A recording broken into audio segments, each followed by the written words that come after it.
Podcast for tech marketers looking to break out of the echo chamber to better understand their audience and turn them into loyal customers.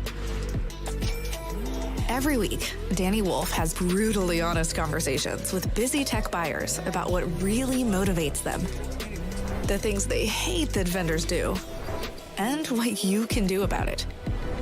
Get access to practical information on how to build authentic relationships with your audience. Listen to and talk with your buyers, and apply real customer insights to your strategies and tactics. You owe it to the world to unmute your mic. Are you ready? Welcome to another episode of Audience First. I have two very special guests with me today.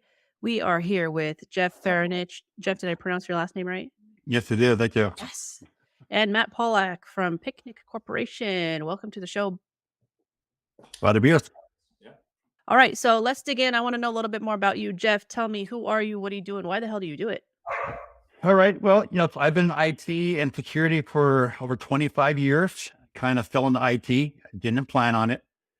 Back when I was in college ages ago, there was no IT. It was called MIS. They considered of a really a mainframe in the basement, and it was not that exciting. So I focused on really business and accounting, and a few years later, found myself in IT. So that's been my story ever since, in various roles, and got into IT management very early. In the early days, there wasn't really a security function. As IT grew and morphed into a much more mature ecosystem, security became more important and definitely much more front and center as it is today. Got it.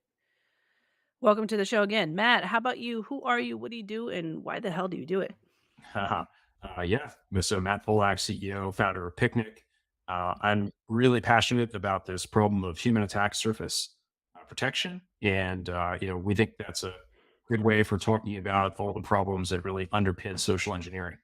And so when we talk about, what is human attack surface and what is social engineering, we can get into it a little bit, hopefully, as we talk about this. But I would say that the root cause of that problem of social engineering is actually exposed human attack surface. And so it's an exciting topic. That's part of the reason why I do it.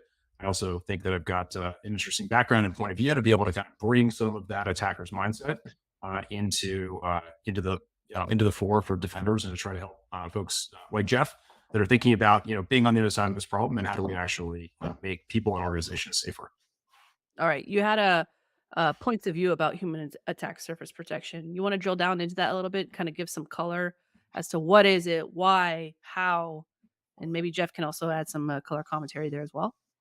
Yeah, sure. Happy to do that. So, when you look at, so maybe just to back up a little bit, when we started working on this problem back in late 2018, early 2019, one of the things that we did is we actually tapped into an extensive network of folks from the intelligence community, red teamers, folks that are black hats, gray hats, white hats. And essentially what we did is we went to them and we said, hey, we want to understand what happens before the attack. And that's where we focus. So we went deep. We said, hey, here's Danny's profile. Here's Jeff's profile. Here's Matt's profile. Here's a bunch of other profiles. Tell us how you would attack them. What would you do? Where would you start? What kind of information would you go after? And what was really interesting when we started to look at the results of all of that work is we started to see commonalities in the data. And so it probably won't surprise either of you to know that the number one data source for threat actors that are planning their attack when it comes to humans is LinkedIn. And so they would actually start with LinkedIn. They would pivot from LinkedIn typically into data brokers, which, if anybody's familiar with those, it's My Life, Spokio, Intellius, background checks. It's all these organizations out there that are selling and trading our data. And then with that information where you can get, by the way, the data brokers have your family information, your personal email, your cell phone, all kinds of stuff that you don't really want out there. You can essentially pivot into all kinds of other resources, dark web, stolen credentials, et cetera. And those really become the building blocks for the attacks themselves. And so when I talk about human attack surface, that's really what I'm talking about. It's that exposed PII about each of us that's out there that becomes the fuel for the threat actor to be able to gain initial access. So it's essentially, if you think with your MITRE hat on, it's really everything that's kind of left of initial access. Jeff, anything you want to add on to that or Yeah. comment? Definitely. One thing that backs up here. So just to clarify, so I'm also my role is the SVP of Technology Services and the CISO at New American Funding. Been there for over 3.5 years. But yes, I mean, I think a great area to focus on, as Matt said, is, the human factor. My focus has always been on having the strong controls and relying less on the human factor, just because the uncertainty about how they respond. Mm. A challenge I have being in the mortgage industry is the higher attrition means higher head count churn. So I think a lot of companies that are stable, you have the ability to train your staff and have very stable staff without a lot of churn. But in my industry, that's not quite the case. So, I think the human factor is one area that we definitely got to focus on more, because it is being targeted much harder than in the past. Mm. This is a nice segue to our one of our research questions, Matt, that we kind of discussed prior Great. to this call. You want to kick that off, or you want me to ask? Yeah, yeah. So, I mean, I'd love to, Jeff, just sort of know, based on what you're doing today. I mean, you described, I would say, a challenging environment, right? A world where, and I don't, this is certainly true in a lot of different industries, but I can see it being true in yours, right? Where you've got a lot of changeover with staff, right? A lot of churn of employees, a lot of in, a lot of out. Um, and you're moving a lot of money too, by the way, right? As a mortgage broker. So I'm curious, how do you think about trying to secure that human attack surface today, or that human layer? Like, what are you doing? Yeah, well, I first want to say, I mean, good thing about mortgages, there's really no money still. It's not a bank. There's not depository funds. I worked in banking previously. So, a lot of attack target there, because there's, cash and money to steal. What I try to protect is really two things. It's the PII, which is Mhm. highly regulated, and two, it's making sure there's operational integrity to minimize downtime for an attack. So, with that said, I focus my controls for, you think about what's the most common conduit for attacks. I mean, email is huge. Yep. In the past, you hear stories of a thumb drive in the parking lot or somewhere open, pick up and search, making sure the thumb drive is restricted for access. And then, of course, web access is the other challenge. I mean, when you have the right tools, it's just amazing. You see how much your employees try to access one website, and it's literally thousands of websites and apps, on a monthly basis. So it's very important to have a strong web filtering, CADV, and DLP to prevent the PI exfiltration. Mhm. Also want to add, authentication always a challenge. I mean, MFA, everyone thinks that, oh, which have anything in place, they're secure. MFA's got a lot of gaps, as you find out. I mean, if your computer is not secure, which more corporate machines hopefully are, but say your vendors, you can't necessarily, check their posture. So the risk of having session identity tokens being stolen out of the browser Mhm. is a big problem. So that's why there's a big push by FIDO2 to go to passwordless for the workforce and pass keys for the consumer. That's where you take into account a lot more having the device as part of the authentication process. But beyond that, even like enterprise browsers like Steam now, because the browser is the new workspace of the present and future, and you do a lot more things in the enterprise browser, including like making sure corporate credentials are not being used outside corporate sites. Mhm.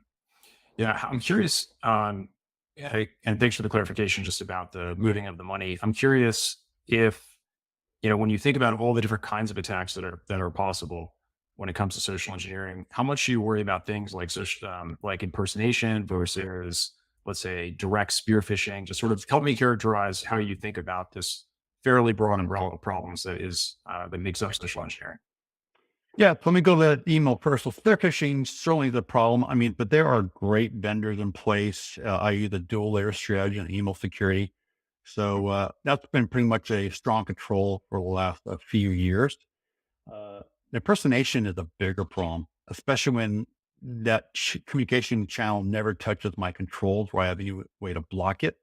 Mhm. So, a common problem seen now it is, you have impersonation when a wire is being done between a borrower and escrow, which Sure. never touches the mortgage company. It's outside of it.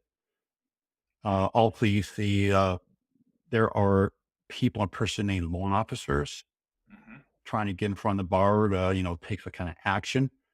So that's hard to stop, because you're not in the control plane to see it or block it.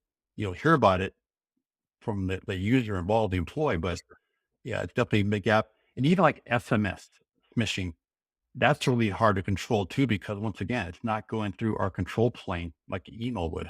Hmm. Hmm.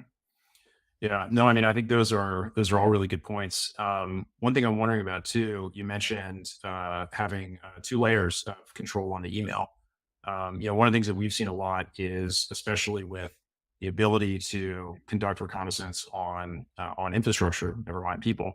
You can actually begin to determine what those layers of security might be, which might give the attacker some clues to, hey, I've actually got to run a staged attack here, for example, to be able to build reputation and then be able to bypass some of those controls. How do you think about that problem, given just the myriad of things that you are doing already? Well, it's very important to manage your attack surface. What are all the assets seen from the perimeter?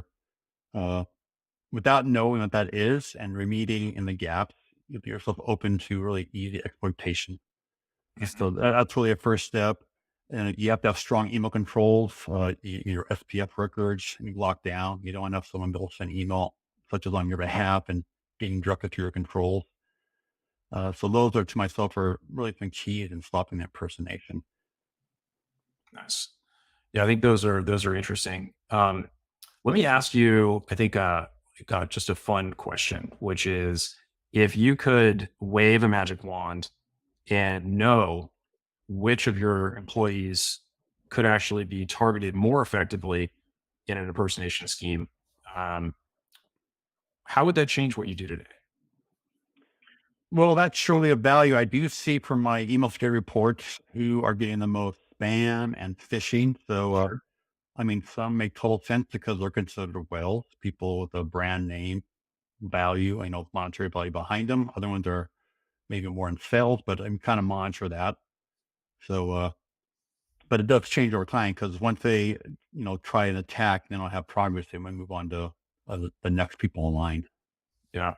Yeah, I think one of the things that we've seen with our customers is that they're using a proof point or whatever it might be that has this what do they call it, this attack index, I think, right? It's most attack list, and so actually what we've been able to see is a reduction in the number of attacks that are targeting those humans that are on that most attack list, actually by focusing in and reducing that human attack surface. So I guess part of what I was curious about is just would you think about, or how would you think about adjusting the way you look at this problem if actually you could shift left and move into a world where you got less inbound, you got less attacks, right? Because there was less PII out there that was exposed about your employees, whether they're on the most attack list or not, right?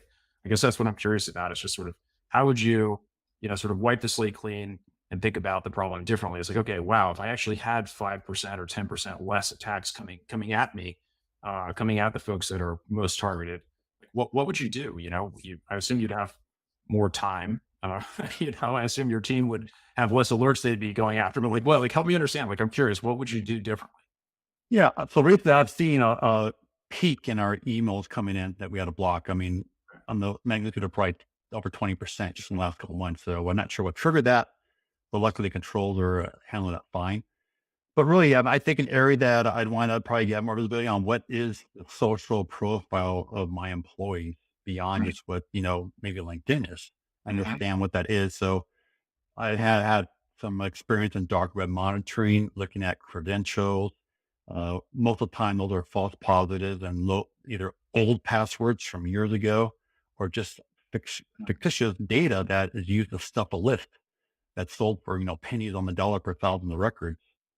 Uh, but I think dark web monitoring is absolutely critical to understanding, what's happening as far as potential breach exposure. Yeah, that's a big category of problem, right? I think, depending on which data source you believe, it's maybe 60%, 50 to 60% of attack volume is credential reuse, credential stuffing. Um, when we've looked at that problem and worked with customers on that, one of the things that we've seen is that the volume of data, the volume of exposed breaches associated with, let's say, my personal identity versus my work identity is typically somewhere around 9 times as high. So there's an extreme amount of additional data that's available to the threat actor when they look at your whole identity. So I guess I'm curious if you're part of your angle around the sort of desire to know more about social media was at? Was it sort of connected to this idea of trying to see like whole identity about a human, or is there another angle to it?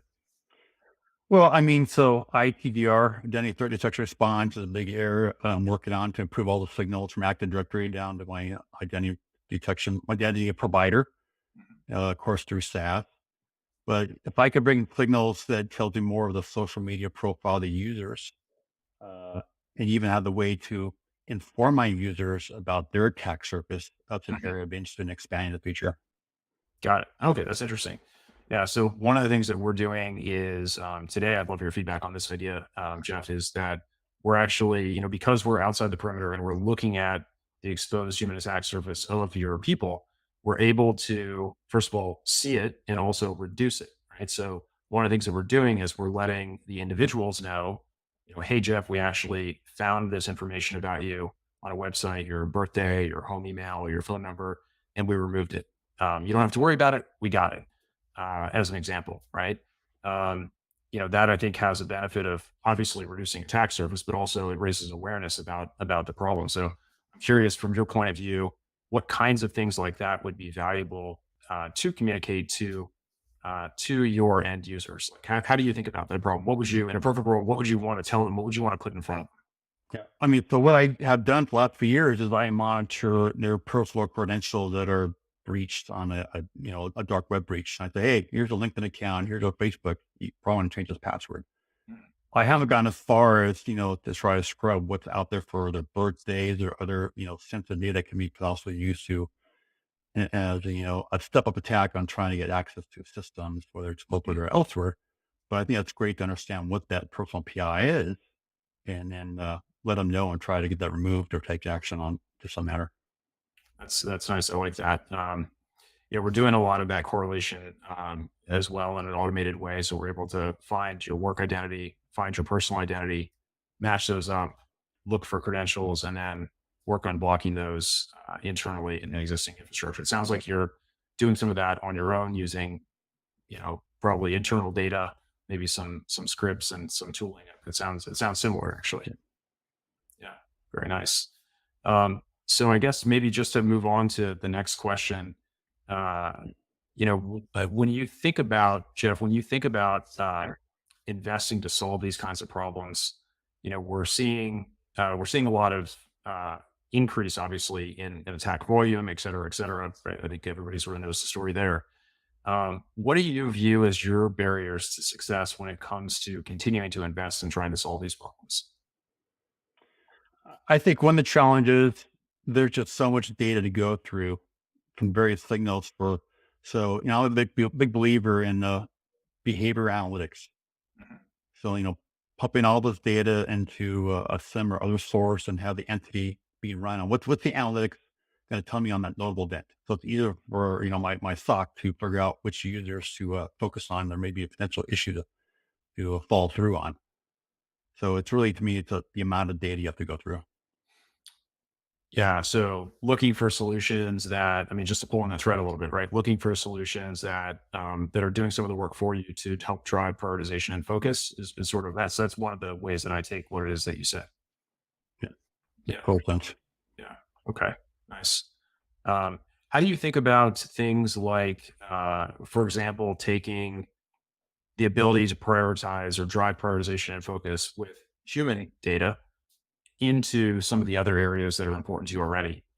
Maybe vulnerability management, patching, things like that. If you sort of had this ranked list of people that were connected to infrastructure internally, and you sort of knew who was most exposed, right? Would that drive some change in how you think about this problem?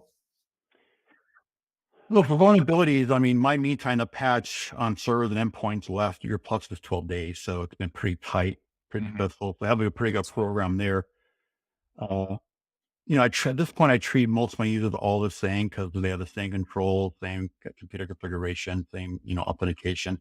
Mhm. But if I have the signal to show me that we're at risk, then of course I would try to prioritize the next step actions. Mhm.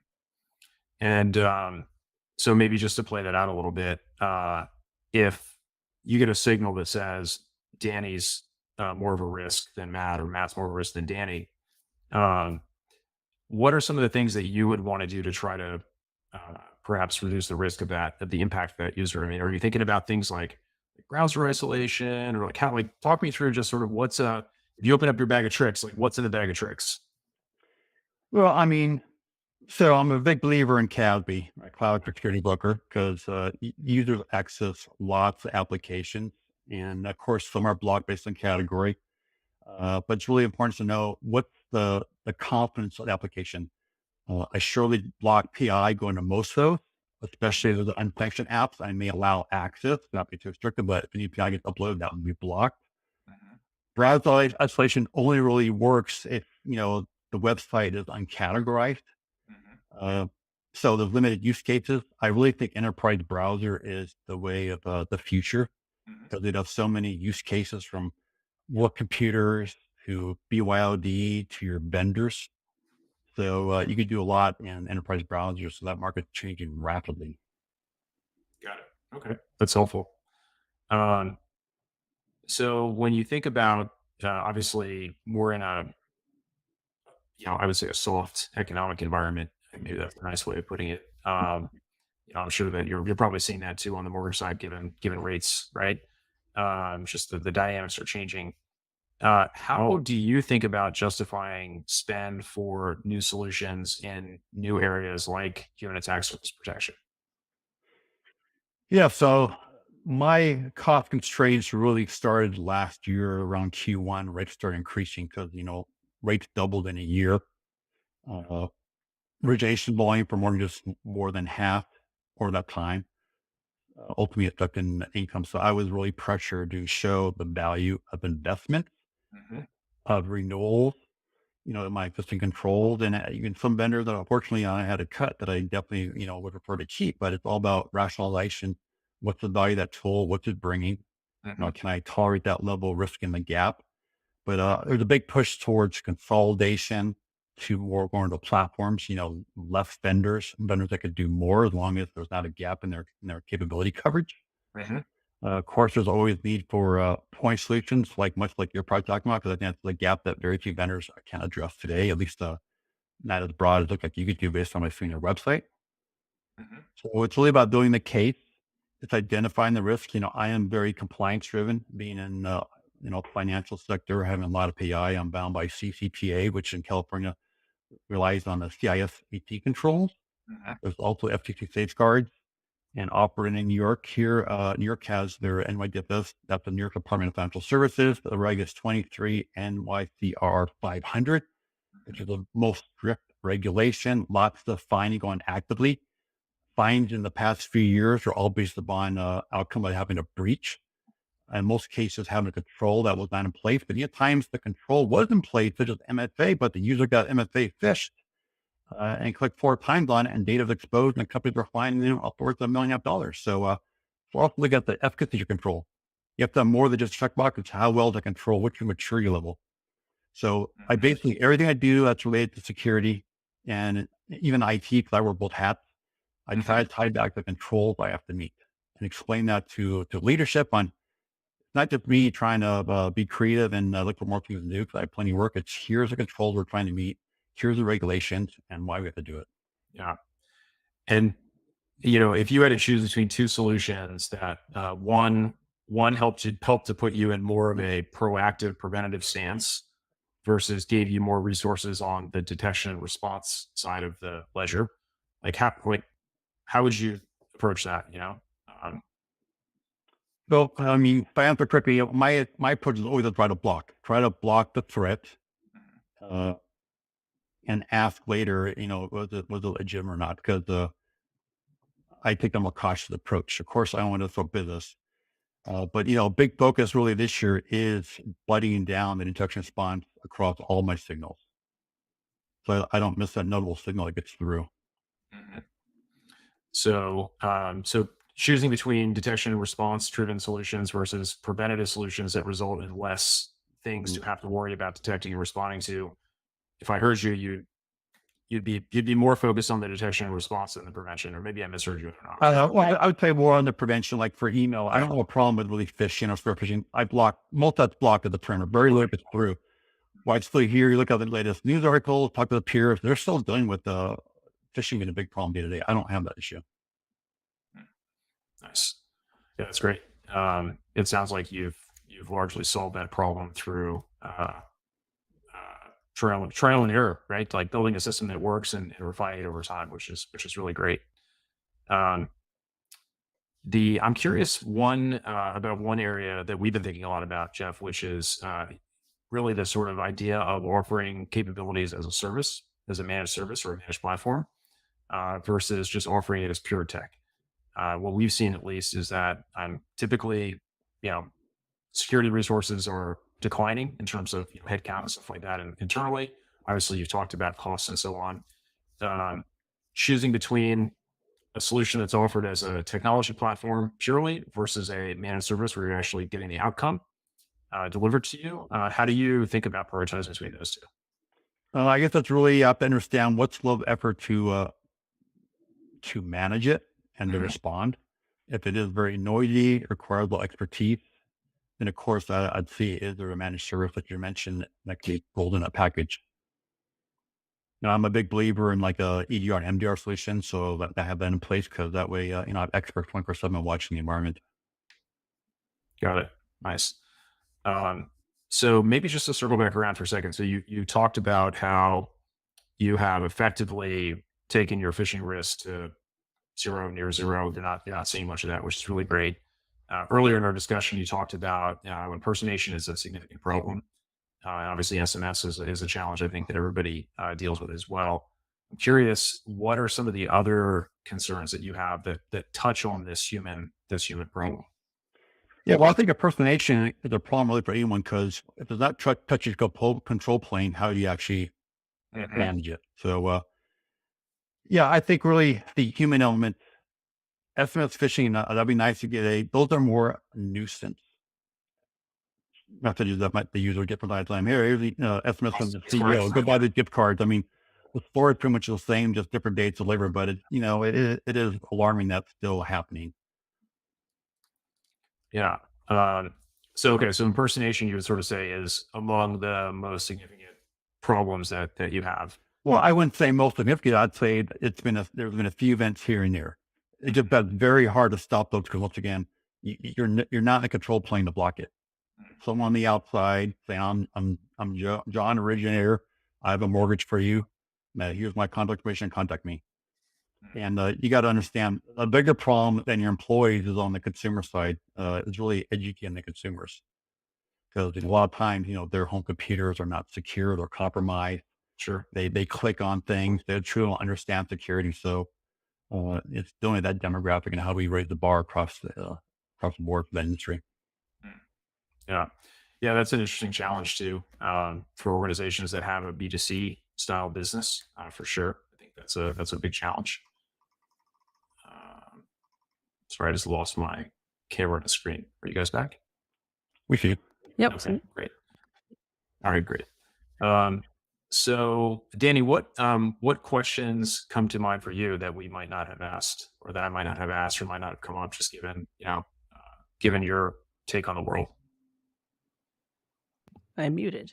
Yeah, I guess just on both ends, I'd like to know right now, at this particular moment, what your bleeding neck challenges are. I mean, we kind of can, understand from the questions that you asked, Matt, but I'd like kind of a clear, high level answer of what you're experiencing, Well, trying to solve. I mean, for me, my biggest challenge is dealing with 40 different states that have different privacy regulations. So just a lot of compliance, a lot of exams, audits. So I think any company in financial that's nationwide is dealing with the same kind of problem.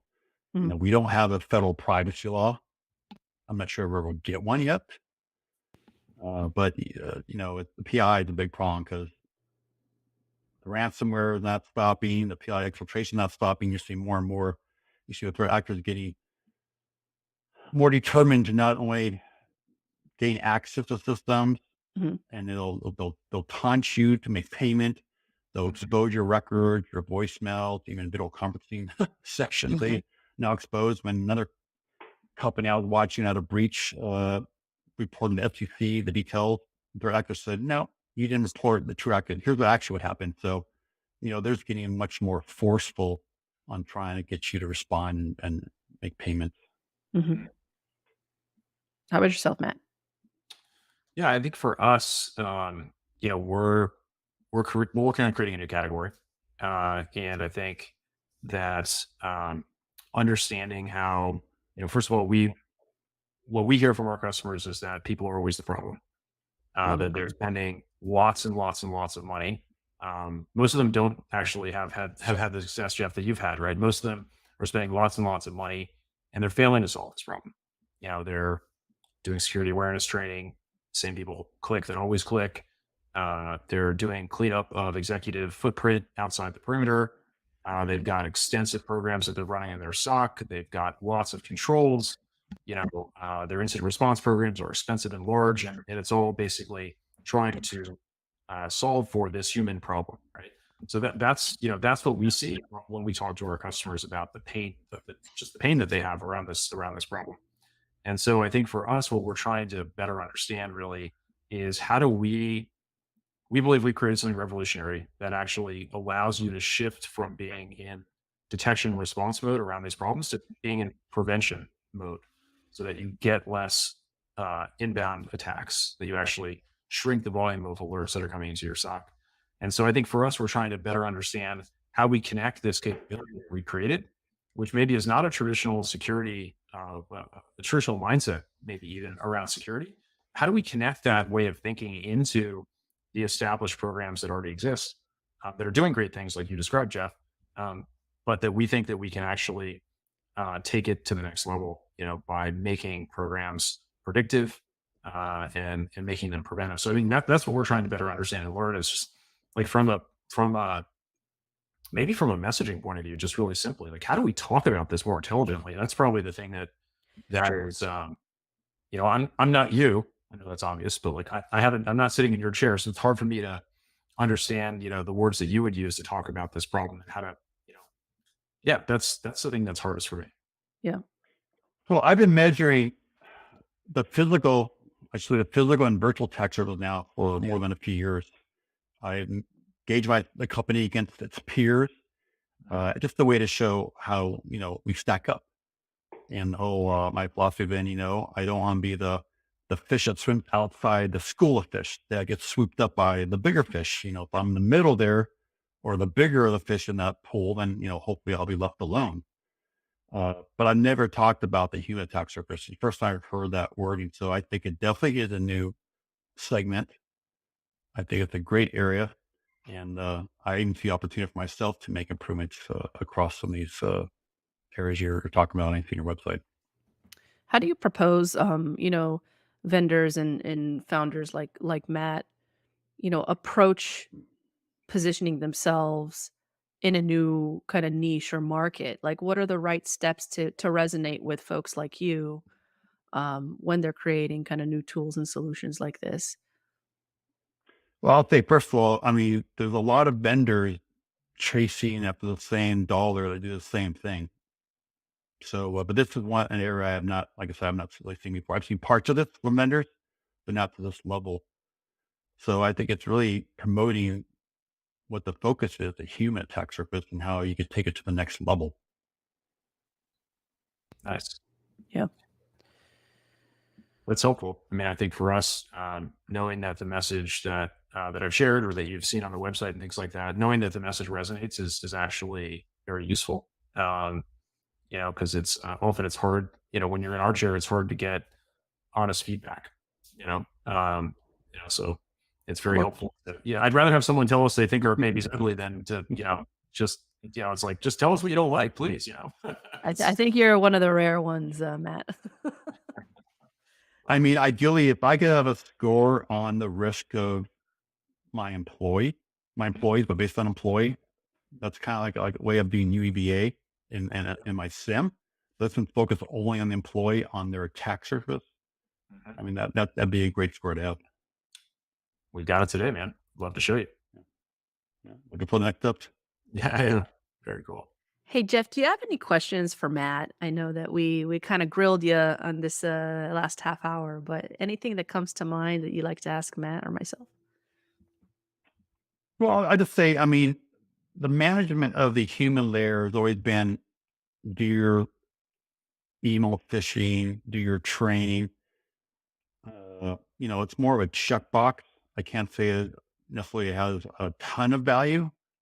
Uh, some companies got very strict. You get notes from HR a couple times a day, do it the third time, maybe terminate it. That's never the approach I could implement here. So I've always focused more on controls.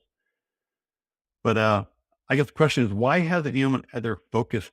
Like, why haven't you seen our competitors focus on it yet? Because it's really, I think it's a need that's long past due. Yeah, it's a great question. So I think that part of the answer to that question actually is that most people that have approached this problem have actually approached it from your side of the problem. You know, they've come at it from a control based way of thinking, or a kind of I'm going to stop. I'm going to block this thing with this piece of technology, right? It's sort of yeah. That's how they've approached the problem, and we've just come at it very differently by spending a lot of time thinking about how these attacks actually begin and how they unfold before they ever hit your infrastructure, right? And I think that the just simply the approach and the mindset about how to solve the problem is completely different. Uh, that would just be my honest answer to you. I think it's just like it's like a turn the world upside down approach and look at it from the other angle and say how can we think about solving this problem differently. And I think if you look uh, more on a sort of use case by use case level, you'll see companies that are solving pieces of this problem, right? And I actually think that that's one of the reasons that this problem is so large, is that nobody has really looked across the problems, all the problems, and said, this is not a bunch of different problems. This is one problem. And so that's part of what I mean when I sort of say looking at it a little bit differently, right? It's like the root cause of this problem is open source intelligence about your humans. That is the root cause of this problem. And if you come at it from the other way and say, okay, well, I'm gonna, which is good. I'm not trying to belittle this. I'm gonna block emails. Like it's good. We should do that, right? Or I'm gonna block suspicious domains. Like that's great. We should do that. Those are all elements of the solution to the problem. But if we don't actually go back to sort of try to do a root cause analysis of what's driving the initial, you use this great analogy that I like, sort of swimming with all the fish, right? It's like, okay, well, if you're an outlier and you've got a bunch of people that are way more exposed than somebody else, like you're an easy target, right? And so that's just something that it's just a mindset, right? It's something that we can see and something that we have focused on trying to hone that capability. So kind of a long answer, sorry, but I think that's a big part of it is just approach mindset, thinking about the problem differently. Yeah, I think this would be a great metric to report to the board on, having all these signals bubble up to what the risk of the employee is. Love it. Yeah. 100%. All right. Well, we're headed towards the end of time. I do want to leave some extra room to ask if there's anything you'd like to impart in the audience today, both of you, really. I mean, I know that we did talk about, improving the human element here, right, and educating folks. So maybe some color commentary there, or really, it's all you. Anything you'd like to impart before we sign off? Jeff, you want to go first? Yeah, I think for organizations, public, private, corporations, educational, this is a needed tool. But the bigger picture is, what about just for personal use? Have you thought about expanding this to even a consumer version? Because I think I think a lot of consumers have no idea what the footprint is and the risk they're at. It's probably one of the questions that we get asked most often. I'd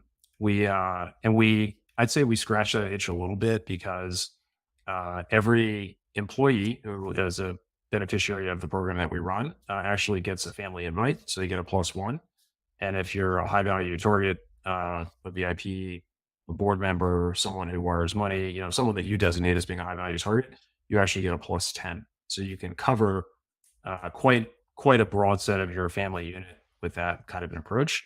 And, one day I hope that we can offer this to everyone, especially those that are more at risk, grandparents, kids, et cetera.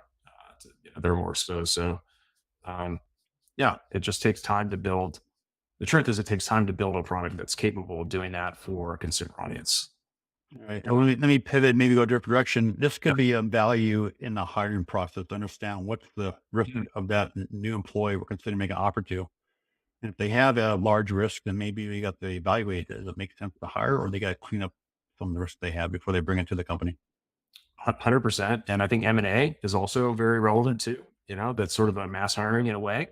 I know organizations typically have fairly structured processes where they do technical merges between the infrastructure, and the same is true with workforce. Right? So having that kind of analytic done before that happens is an important thing.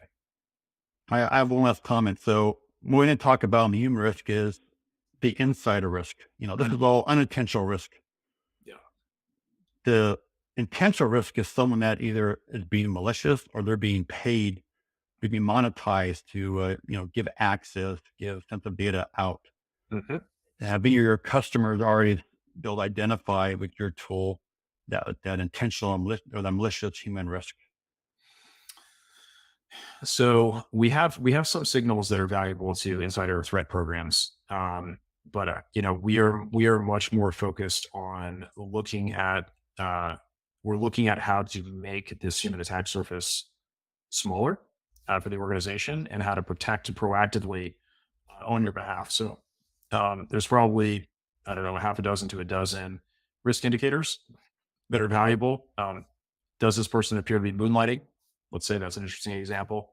Now that alone by itself is not sufficient, but it's a very useful indicator to look, okay, has there been some unusual printing or data exfiltration or those kinds of things, right? So I think when you're trying to prioritize and sort of cut the wheat from the chaff and say, where should I focus my valuable human resources? Because there's only so many of those.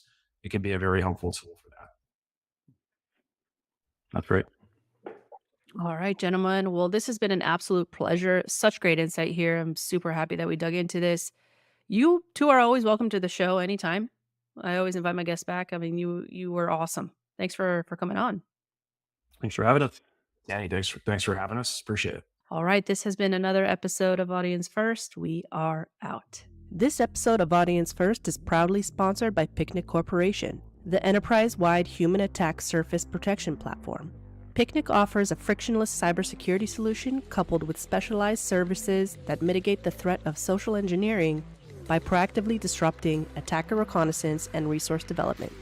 To effectively reduce the human attack surface at an enterprise-wide scale and bridge the gap between personal identities and work identities, visit getpicnic.com. Thanks for tuning in to this episode of Audience First.